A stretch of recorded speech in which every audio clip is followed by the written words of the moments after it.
I brought together industry professionals from the HOA industry that know how things operate. I brought the Nevada Bankers Association. I brought 4 people from the Realtors Association together, and we all worked for over a year on a variety of bills, HOA bills. One of them was this collections bill. Let me tell you the difference between current law. Bear in mind, if this bill doesn't pass, it goes to current law.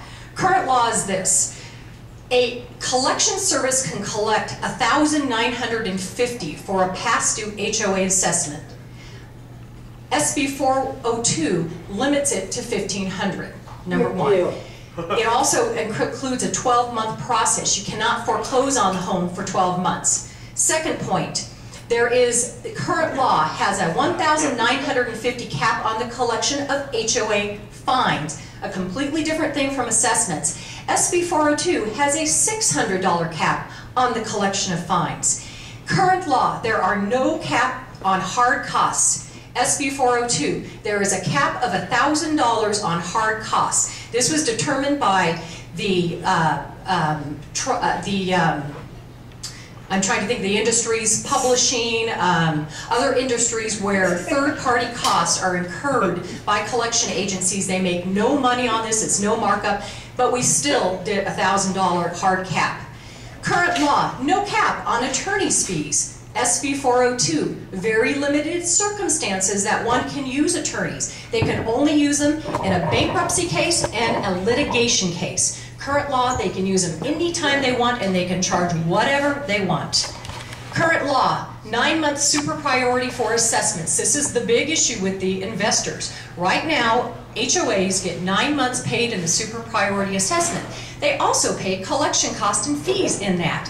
In SB 402, it's a 9-month super priority and it includes collection costs. The reason this is the case, and here's the big truth behind the whole thing with the investors. The investors, when they buy a foreclosed property, they do not want to pay the collection costs. I can't blame them. They were out of control, but this caps the collection costs. They are no longer out of control. Here's the solution for the investors. They think everybody who lives in an HOA who has been responsible and paid their bills, many of them who are financially fragile, barely making it on the verge of bankruptcy themselves or foreclosure themselves, this will protect them from having to bear the burden of the collection cost of their defaulting neighbor who doesn't even live in the community.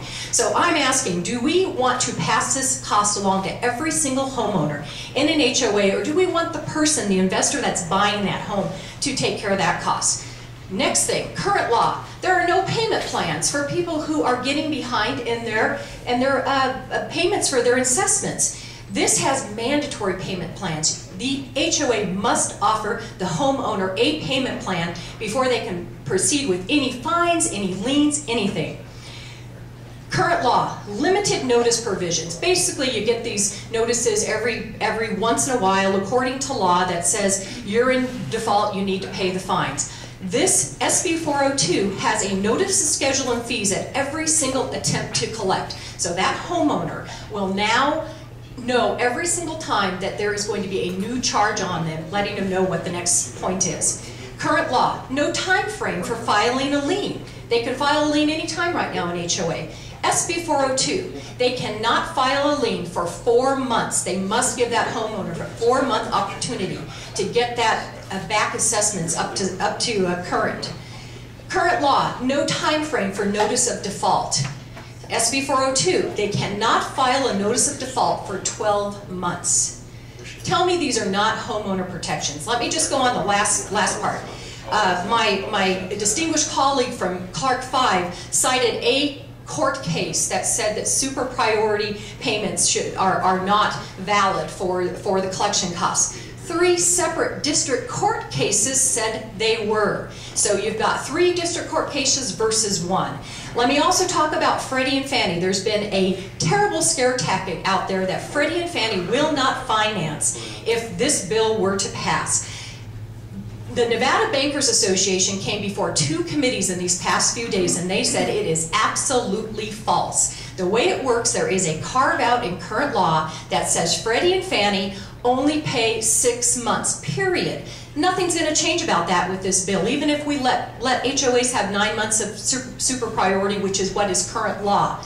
But Freddie and Fannie will continue to only pay 6 months. This will never change it. It's been nothing but a scare tactic. The last point is the letter from the Federal Housing Administration that came in April. They were dealing with the original bill, SB 174, which was radically different than this bill.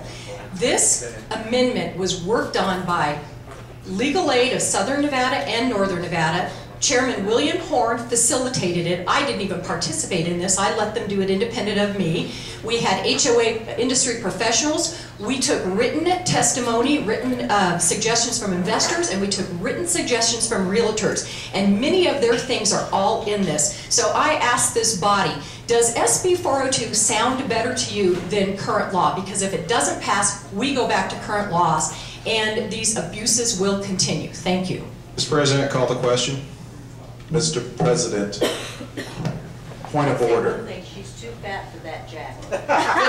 And I say Point of somebody order. tell her for Senator Horsford had requested to speak before. I will recognize He's the one that Senator killed our Horsford. bill. I see that we have requests to speak, and I think you Get have rid of requests to him. speak also. He's running for Congress. So let's do that. Yes, Senator and we'd Horsford, be in a brief recess. we're in recess. Well, if 174 was such a piece of shit, why did you put it up to begin with?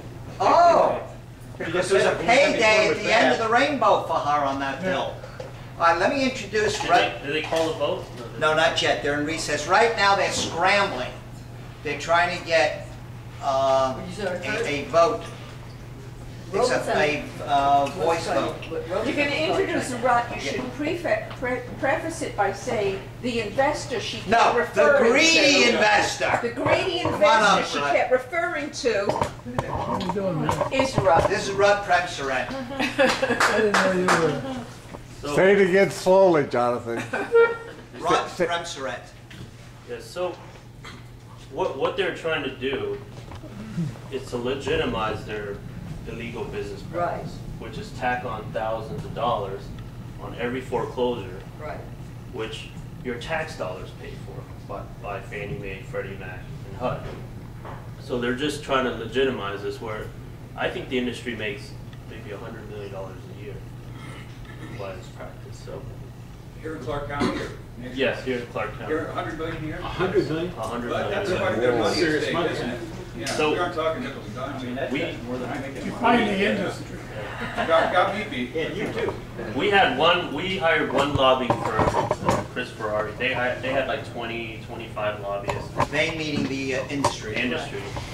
And I was out with the enemy the other night, Gary Gold and Diane Walker. They own Southern Highlands. Go ahead, here we go. Yeah. Gary, go in. And I said, hey, you guys should get a refund from your lobbyist. Kick your ass. He goes, yeah. But I said, oh yeah, you guys want to see Those in the favor, please signify by saying aye. This is interesting. Opposed, no. I'll tell you Motion- what happened. Ayes, please. They couldn't determine. No.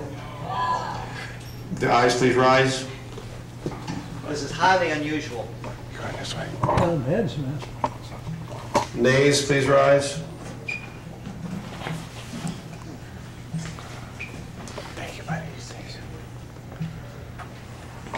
The nays have it. So the motion to move it to the next legislative agenda is defeated. Mr. President, Senator They have to Horsford, okay, we Now need watch, to watch, recess. watch what he We're in does. Watch recess. what he does. He calls for a recess, the majority leader, right?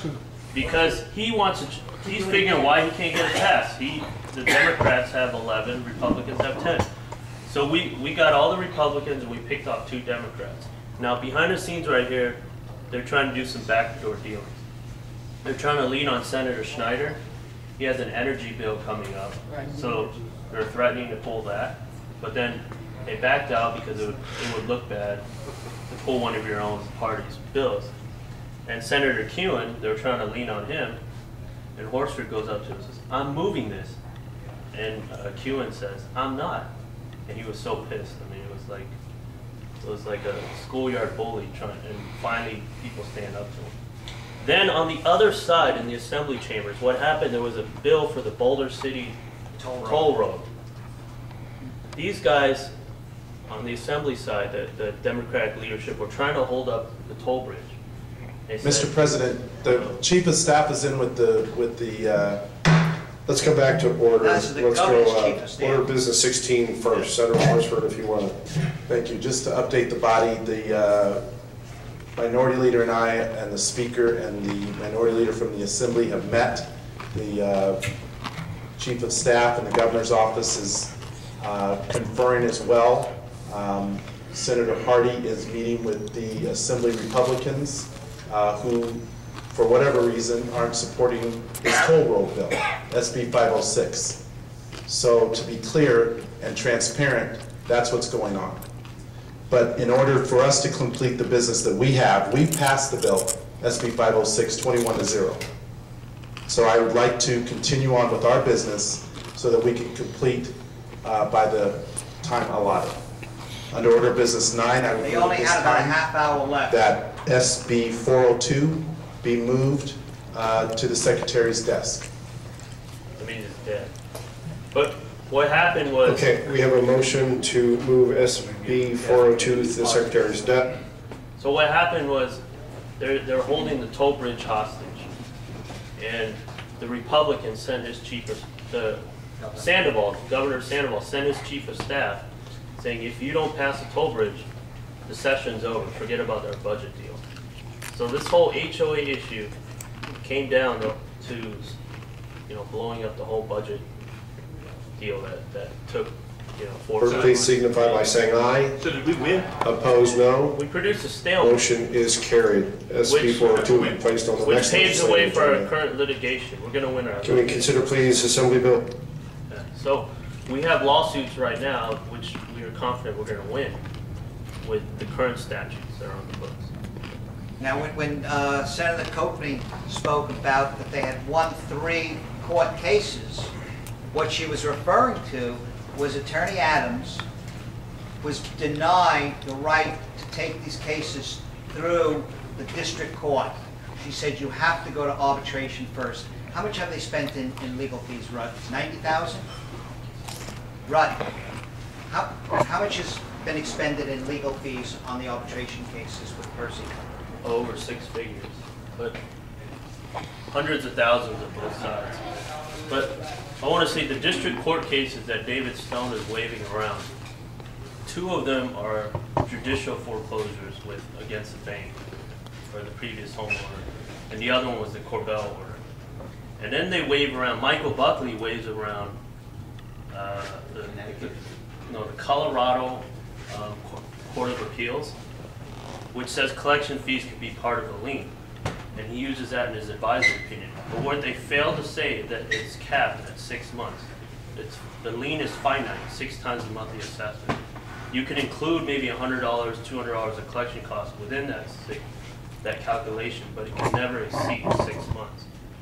And the original law came from Fannie Mae and Freddie Mac. It was to conform to their underwriting guidelines. So now these guys, CAI, have been going by state, changing that. So, and there's also a good question that, federal agencies should be able to override the state laws, the supremacy clause. So even if they pass this law, you're going to see the feds coming in. I want to hear your story about Southern Highlands, that you went out with Goy. Oh, so I went out with Guy Anzalaco and Gary Goet, and I said, you guys should get a refund from Lewis and Roca and your 25 lobbyists you guys And hired. fire Copenhagen. And he says, well, I said, our lobbyists kicking your ass. He goes, yeah, but you guys have the people behind you. On 254 that got passed at Sandoval vetoed, we asked Lynn Stewart to go over and talk to Sandoval, and he went over and talked to the chief of staff and told him his our objections. And Sandoval's staff said, we still haven't made our mind up, but we'll tell the governor what your objections are. And so Lynn Stewart went over while it was still pending and before Sandoval had made a decision and objected. So we do need to thank him. And he got Joe Hardy to help him too. I had invited Lynn Stewart here today, but